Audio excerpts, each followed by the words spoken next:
We're now going to extend our table of derivatives by looking at functions such as tan x, sec x, arc sine x or sine minus 1x, and a to the power x, where a is a positive constant.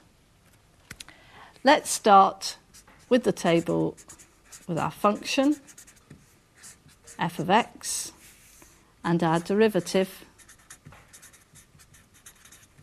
either referred to as df dx or f dashed of x. And let's start with tan x, sec x, cot x, and cosec x. And the first thing I want to do is to actually write these in terms of sine and cosine. So tan x we can write as sine x divided by cos x. Sec x is 1 divided by cos x. Cot x is our cos x divided by sine x. And cosec x is 1 divided by sine x.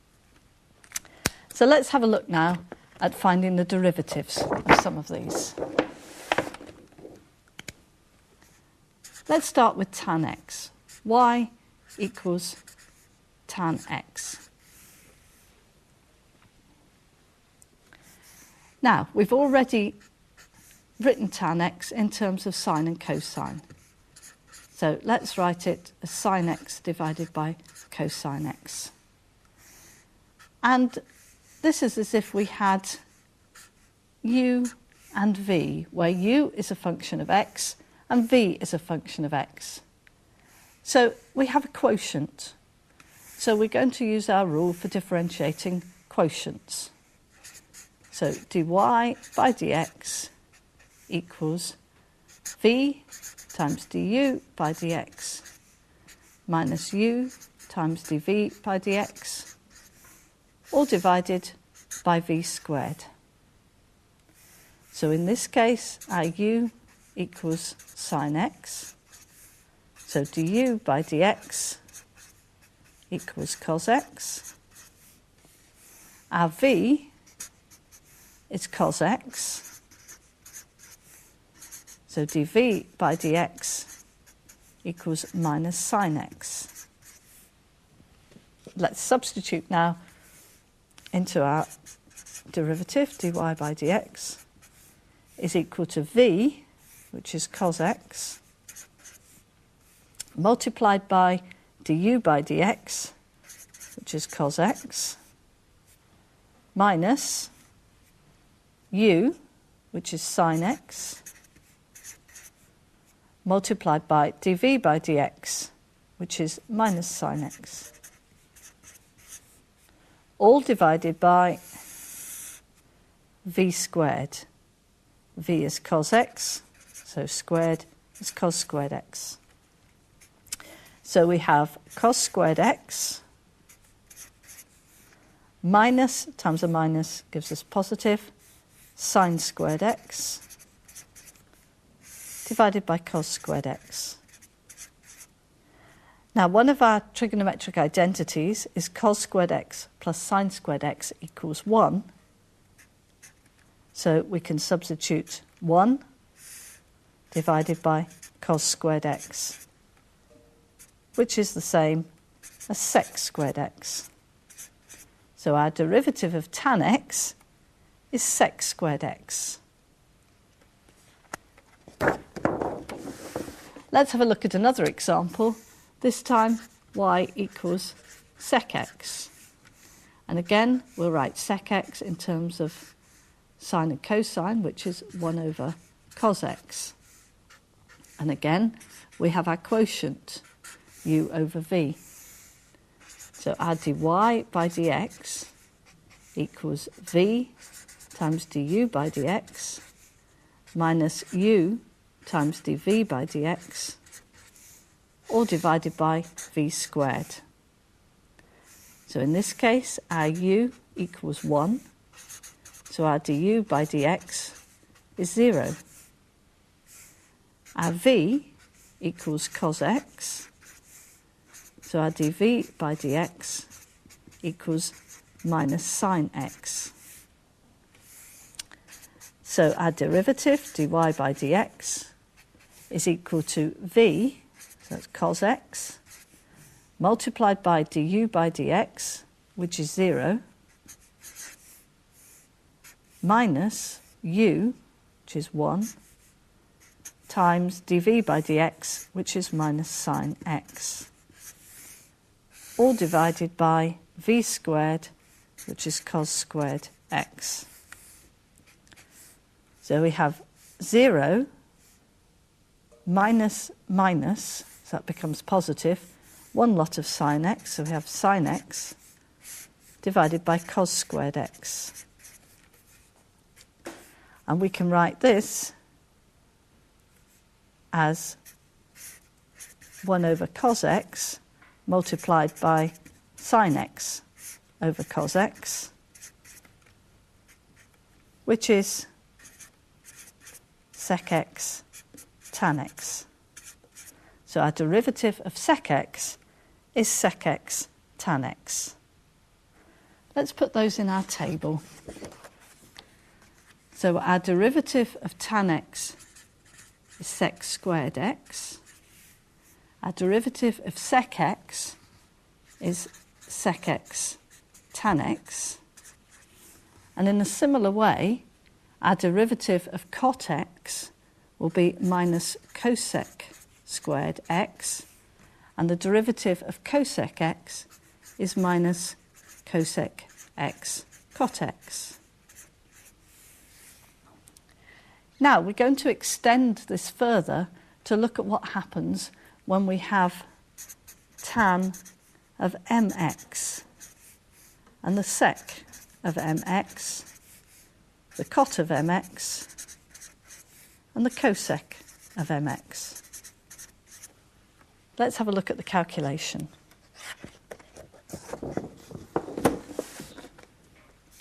So this time we have y equals the tan of mx. And what we're going to do here is to use a substitution.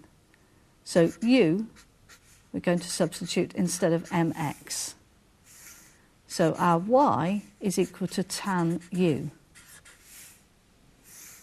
So if we calculate du by dx, we get m.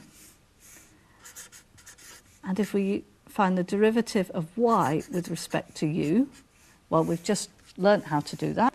The derivative of tan u is sec squared u. So our dy by dx is equal to dy by du multiplied by du by dx. Dy by du is sec squared u multiplied by du by dx, which is our m. Let's put the constant first. M times the sec squared u. Now, we've introduced the u, and we don't want the u. We're trying to find dy by dx. We want it in terms of x. So what we do is we substitute for the u. So we have m times sec squared of mx. So what we get when we differentiate tan of mx is the sec squared mx multiplied by m. Let's have a look at another example. This time let's have a look at y equals cosec of mx. Again, we're going to let u equal mx as our substitution, and therefore y is equal to cosec of u. Du by dx is equal to m, and our dy by du, the derivative of cosec u, is minus cosec u cot u. We know that dy by dx equals dy by du multiplied by du by dx. Our dy by du is minus cosec u cot u, multiplied by du by dx, which is m. So we have minus m cosec u cot u. Now we need to substitute for these u's. So we have minus m cosec mx cot mx. So the derivative of cosec mx is minus m cosec mx cot mx. Now let's go back to our table and put those in.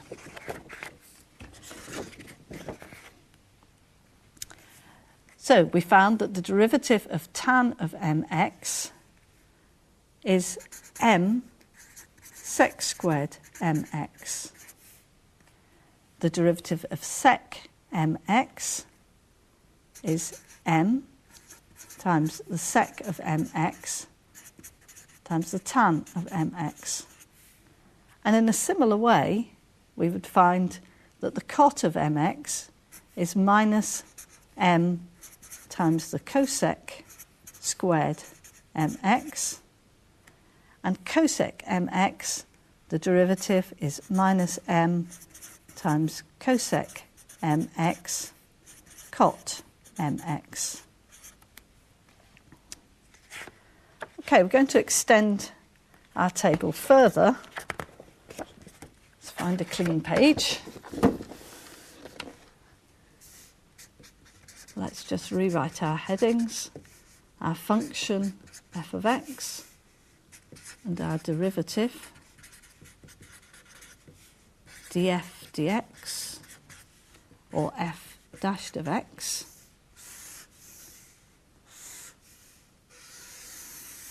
And we're going to look now at the inverse sine minus 1x, cos minus 1x, and tan x, tan minus 1x. And then finally, we'll look at a to the power x. Let's do the calculation now for sine minus 1x. So this time, y equals sine minus 1x. And what we're going to do here is write this as sine y equals x. Now we want to find the derivative of y with respect to x. So we want to differentiate sine y with respect to x and differentiate our x with respect to x. Now this right-hand side is very easy because the derivative of x is just 1 with respect to x. This side we're going to differentiate implicitly. And when we do that, we get the derivative of sine y is cos y multiplied by dy by dx. So if we now divide both sides by cos y, we get dy by dx equals 1 divided by cos y. Now, that's fine, except for the fact that we actually want it in terms of x. So we need to use one of our trigonometric identities, and we're going to use cos squared y plus sine squared y equals 1. And if we rearrange this, we get cos y equals 1 minus sine squared y. And then we want cos y, not cos squared y, so we're going to square root it. Now, we introduce a slight problem here because when we square root something, we could have a positive answer or we could have a negative answer. So we need to just look at that for a moment. Now, if we look at the diagram of y equals sine minus 1x, so here's a graph of y equals sine minus 1x, we'll see that there are many values of y for our values of x. So for one value of x, we could have lots of different values of y. So that's not a function. And for it to be a function, we just want one set of values of y for each set of values of x. So what we need to do is actually restrict the section that we're looking at. And if we restrict it to between minus pi by 2 and plus pi by 2, just this section here, then we do have a function because we have just one value of y for each value of x. And if we look at this section, we can see that the gradient is increasing and it's positive. So we're actually going to take the positive square root when we take the square root. So if we continue down here, 1 over cos y, we can actually write as 1 over the square root of 1 minus sine squared y. Now, we still want it in terms of x, but if we look here, we know that sine y is equal to x. So we can substitute in for sine squared y here and put x squared. So we get 1 divided by the square root of 1 minus x squared.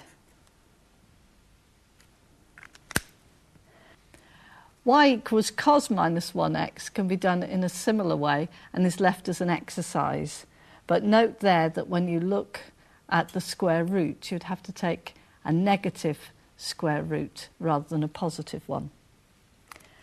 Let's have a look now at y equals tan minus 1x.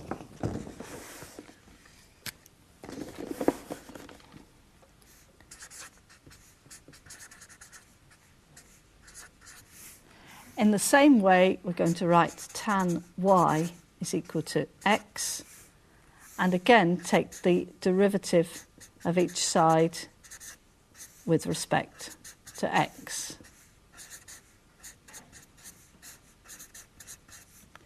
Again, our right-hand side is easy, it's just 1, and we differentiate this side implicitly, which gives us derivative of tan y is sec squared y multiplied by dy by dx.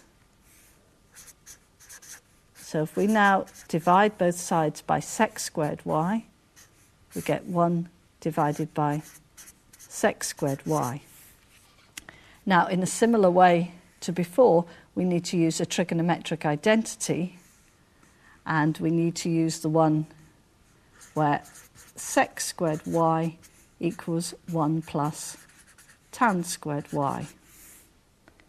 So if we substitute that in here, we have 1 divided by 1 plus tan squared y, and since tan y is x, then that's just 1 over 1 plus x squared. So the derivative of tan minus 1x is 1 divided by 1 plus x squared. Let's go back and put those in our table now. So our derivative of sine minus 1x is 1 over the square root of 1 minus x squared. Our derivative of cos minus 1x is minus 1 over the square root of 1 minus x squared. And our derivative of tan minus 1x is 1 over 1 plus x squared. Let's have a look now at y equals a to the power x. Y equals a to the power x. And this time we're going to start by taking natural logarithms of each side. So log to the base e of y is equal to log to the base e of a to the power x. Now we're going to use one of the laws of logarithms to bring down the power. So on the right-hand side we have x times log to the base e of a. Now we want to find the derivative of this. So we want to differentiate log to the base e of y with respect to x, and we want to differentiate x times log to the base e of a with respect to x. Now, if we look at the right-hand side first, log to the base e of a is a constant. So it's a constant times x. So when we differentiate with respect to x, we just get the constant log to the base e of a. If we differentiate log to the base e of y with respect to x, we get 1 over y multiplied by dy by dx.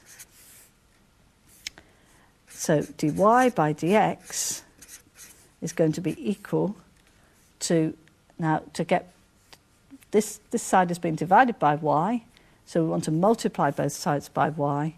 So we've got y multiplied by log to the base e of a. But we want it in terms of x, not y. But we know that y equals a to the power x. So our dy by dx becomes a to the power x multiplied by log to the base e of a.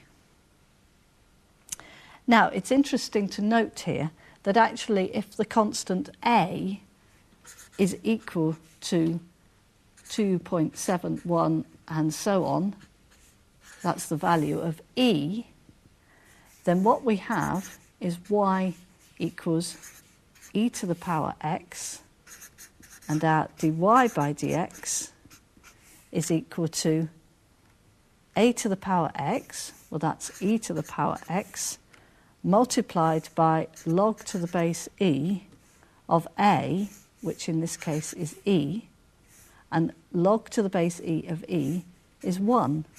So we get our derivative as e to the power x, which is what we expected. Let's go and complete our table now then with the derivative of a to the x as a to the power x multiplied by log to the base e of a.